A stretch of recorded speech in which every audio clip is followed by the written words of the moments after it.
Når man kommer i 2G, så bliver man præsenteret for noget, der hedder differentialregning. Differentialregning, det er en ny måde at regne på. Med differentialregning, der kan man besvare spørgsmål om, hvor hurtigt noget ændrer sig.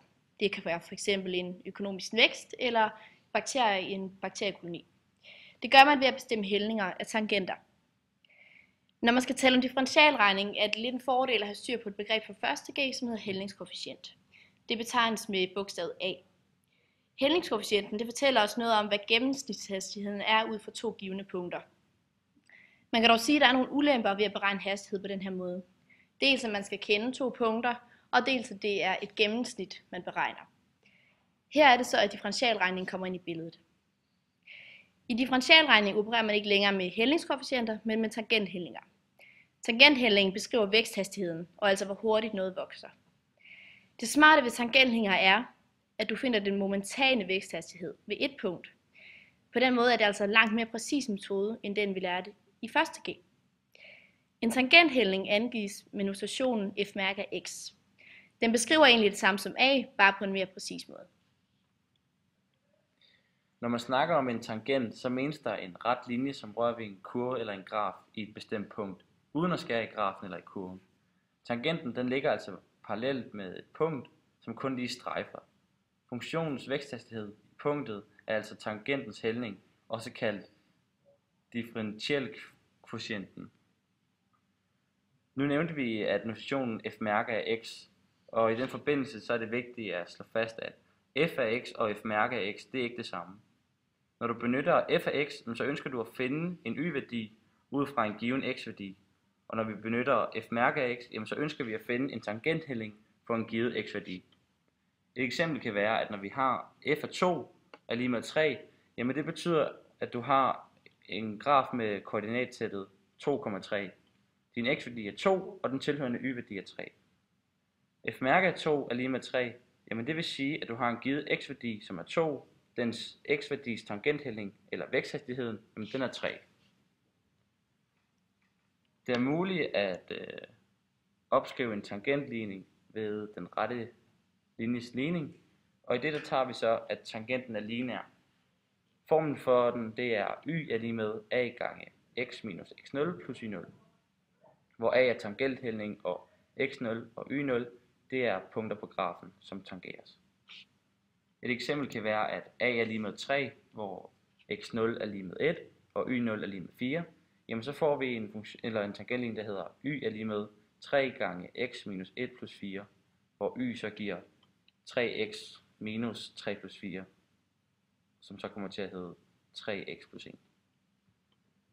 Et andet eksempel kan være, at vi har a er lige med 7, hvor x0 er minus 4, og y0 er 2. Jamen så hedder det, y er lige med 7 gange x minus 4 plus 2.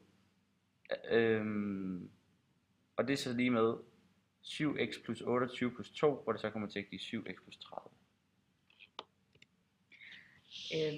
Udover at det er muligt at differentiere eller på computeren, eller ved at aflæse dem på grafen, aflæse tangenthældninger på grafen, så kan man også differentiere i hånden.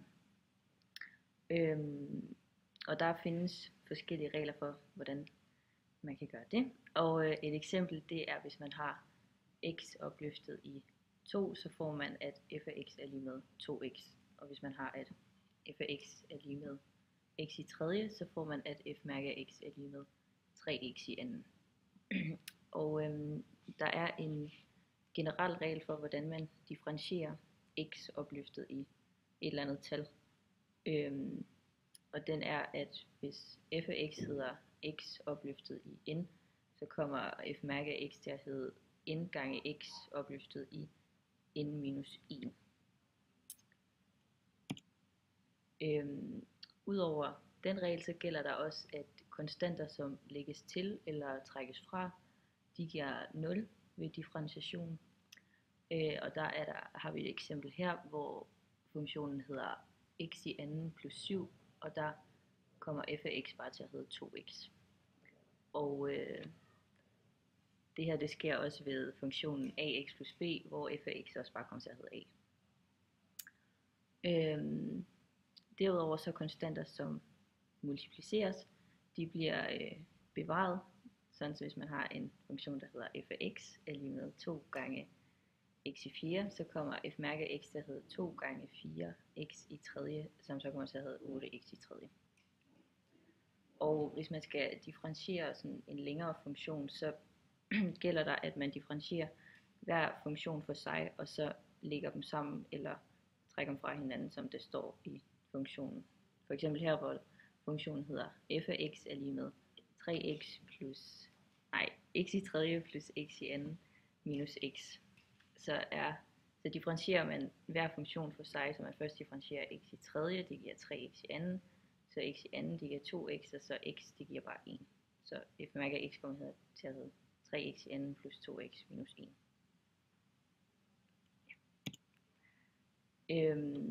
Hvis vi igen vender blikket mod notationen f mærke af x, så kan den hjælpe os med at bestemme monotoniforhold for en graf. Og monotoniforholdene, de viser ligesom, hvordan grafen forløber, om den er voksende eller aftagende. Og der gælder, at hvis f mærke af x er større end 0, altså positiv, så er f mærke af x voksende. Og hvis f mærke af x er negativt tal, så er f af x aftagende. Og hvis f mærke af x er lige med 0, så er f af x konstant, og så har grafen et toppunkt. Og der gælder ved en funktions toppunkt, at f mærke af x er lige med 0. Og det bruger man, når man skal optimere noget. For eksempel hvis man skal optimere en fortjeneste eller et areal, hvor man ligesom skal gøre noget størst muligt eller mindst muligt, så bruger man differentialregning til at finde ud af, hvornår en funktion har det her toppunkt.